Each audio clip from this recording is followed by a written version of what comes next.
Welcome to Flashback Tracks. Travel back in time each Friday to an era of big hair, leg warmers, and Walkmans. Far out. Veg out with some clips from Downtime Broadcasting's promotional audio cassette magazine from the 80s and 90s, right here on the World Wide Web. Selling a home and selling a specialty may be different, but personal appearance in both cases is important. Perhaps there's a bit to learn from the following article, reprised from Real Estate Today by permission of the National Association of Realtors, all rights reserved, entitled Shaping Your Image by Jeffrey P. Davidson. Like a flag unfurling as it comes into view, the image you project makes a statement before you have a chance to say a word.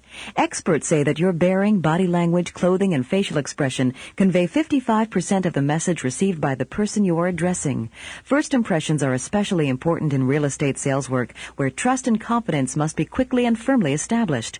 Many will object, I want to be judged on the basis of my performance, not on the way I look, but it's human nature to make quick assumptions at first glance. What do you notice first about a person? Does it affect the way you relate to him later? Would you listen more carefully to investment advice from a man in a green leisure suit or from a man in a gray three-piece business suit? If you make a bad first impression on prospects or present a continuing negative image, it really won't matter what words you use. The other person won't be paying attention. Since you must have an image, you may as well shape one that will advance your career. Note the image created by each salesperson you know. I'm not suggesting that you imitate those who are particularly successful. Simply observe the components of the image each person projects. Do you see a relationship between that person's image and performance level? There is nothing phony about working toward an image change unless you try to appear to be something you aren't.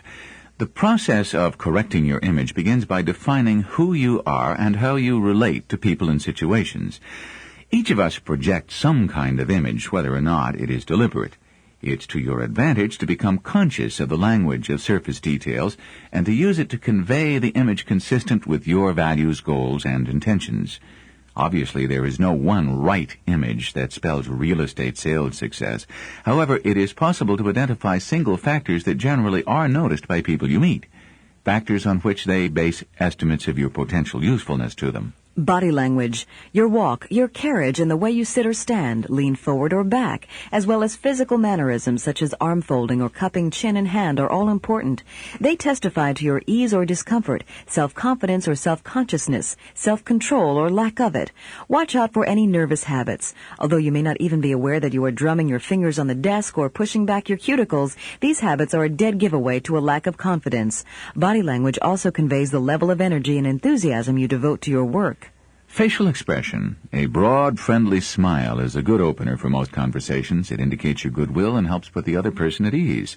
But sincerity counts. A determined, frozen smile can cool the other person's reaction. Look the person in the eye as you converse. A shifting gaze could just mean you're uncomfortable in the situation, but it could also arouse distrust. Voice. The quality of the voice, pitch, fluidity, clarity, speed of delivery, and so on, can make a great difference.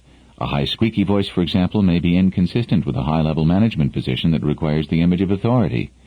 If your voice is creating distractions, you may be able to correct slight problems yourself, or speech lessons may help if the difficulty is major. When you establish first contact over the phone, your voice becomes that much more important, as it's the only characteristic on which a first impression is based. But enunciating clearly and pleasantly is only part of your job. Whether you're making the contact by phone or in person, the attention and response you give to the needs of the hearer are still crucial to your success. Clothing, grooming, and accessories. Whether the appropriate attire for the occasion is a business suit or casual wear, the choices you make combine to form a definite image. Smooth or rumpled, colorful or somber, coordinated or eclectic. Your clothing and accessories, even eyeglasses, demonstrate something about your self-management skills and the care you take with details. Personal possessions, what you carry with you, can say just as much about you as the clothing and accessories you wear. Your choices in reading material, briefcases, luggage, and office decor, right down to the coffee cup design, make statements about you that can enhance your image or detract from it. If you've decided that aggressive tactics are your best bet for success, you might want a coffee cup with a statement printed on it, such as, "Damn, I'm good." Even your car, the way it's maintained and the way you drive it, can affect prospects' opinions of you. Personal space. Each person needs a certain amount of space around him in order to feel comfortable. The amount of space needed varies with the individual and the situation. Standing too near may be interpreted as a power ploy. Stopping too far from the other person may make you seem timorous or untrustworthy. Judge the space that another person feels comfortable with rather than impose your own distance. For example, a minister who had become accustomed to standing close to people when talking with them decided to go into real estate sales. Prospects reacted negatively when they felt he was invading their personal space. Appropriateness. The extent to which factors such as your body language, clothing, facial expression, and voice blend in with those of the people around you are a measure of your sensitivity to the situation and knowledge of what is acceptable to them. The more they can see they have in common with you, the more likely they are to assume that you can understand and relate to their needs. As you perceive the image you project and begin making any corrections indicated, examine the image your brokerage projects. Is it a small but dynamic organization in the process of rapid growth? Is it a large, successful company known for its conservatism and deep roots in the community? Point by point, compare your image with that of your brokerage. Would the changes you're planning conform with the company's image and goals? Would they be an enhancement?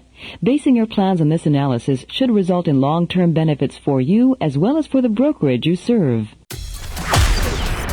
Travel back in time with us next Friday as we share more clips from the 80s and 90s on another rad episode of Flashback Tracks, exclusively on Promo Corner.